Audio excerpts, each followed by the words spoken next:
Hello and blessings, beautiful souls. I have a gorgeous new deck to play with. It is the Darkness and Light Tarot, and it was gifted to me by a beautiful lady in Norway.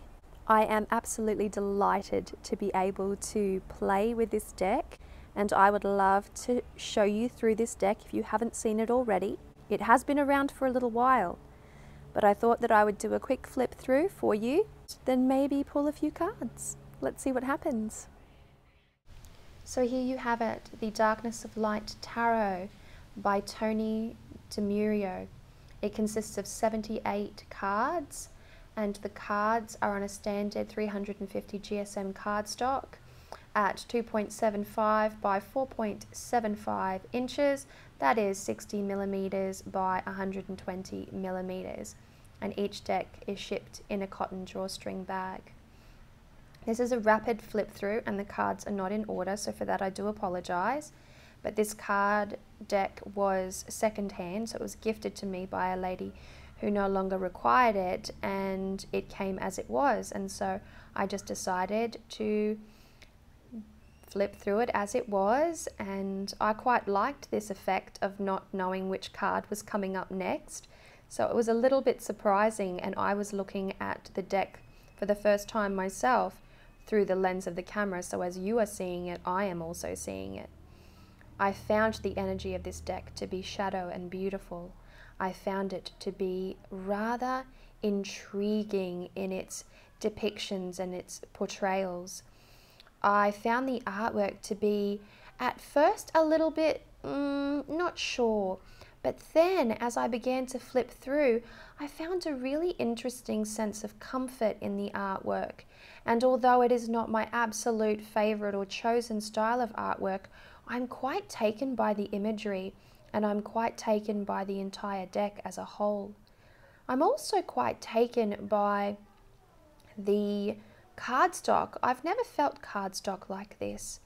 It is crisp, it is solid, and it's papery. It's not slick and smooth. It doesn't slide all over the place. It's quite solid under the feel. It feels a little woody, if I'm being entirely truthful. And I've got to say that the themes and the colours therein are quite interesting to me.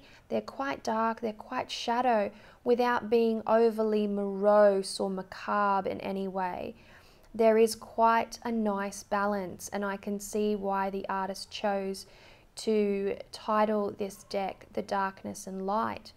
It is not all the way dark, although there are elements of that dark mystique, an edge of disturbing, and then there is this levity to it, and the color palette changes ever so slightly, and it brings through this fresh and rather interesting artistic expression, of which I'm really quite digging. And so the deck itself has such a beautiful energy. I'm really looking forward to exploring Samhain season with this deck and seeing exactly where it takes me. I'm very excited to get to know it better, and I'm very excited to work with it so closely as I plan on working with it. As it was a gift, I really want to honor the individual who gifted this to me by putting in the effort and the work with this deck, and I may even consider traveling with this deck as I'm planning an epic road trip while I relocate across country.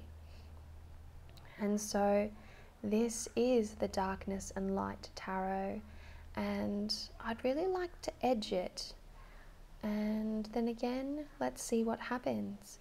Absolutely beautiful deck. I'm really taken by it. Here you go, beautiful souls. A little 3-card draw for you from the Darkness and Light Tarot. Now I drew the Ace of Cups, the Ace of Blades, which is of course the Ace of Swords, and Temperanza, which is Temperance. And I'm in love with these images. Now, of course, temperance stands for alchemy, synthesis, and balance. And here we have the Ace of Cups, which is the cup runneth over. It's joy, it's brilliance, it's beauty, it's psychic awareness, it's emotional pleasures, and and satisfactions all rolled into one. It's a really sweet card, and of course the aces are the quintessence of the elements in which they represent. Then we have the Ace of Blades, which is of course the seed. That is a beautiful seed. It's clarity, it's truth, it's news, it's intellect. And then we have Temperance, and so here I'm to balance my intellect with my emotions to get the absolute best out of both of these elements effectively. And so this means allowing myself the time to feel, to be, to meditate, to engage in my psychic endeavors and creative and inspirative pursuits. Inspirative is not a word, but I'm going with it. And then giving credence to my intellect, to the mind, to my ability to invent and to interpret, to communicate effectively. Finding a balance between heart and mind is always a tricky endeavor, and many of us need to walk that liminal path between both, and that can sometimes take quite a bit of effort. And so Temperance comes to me with that beautiful healing that is so a kindred to Temperance, and that is something that I'm really excited about. And so what I need to do here is work on refining my processes and creating fusion between both elements effectively.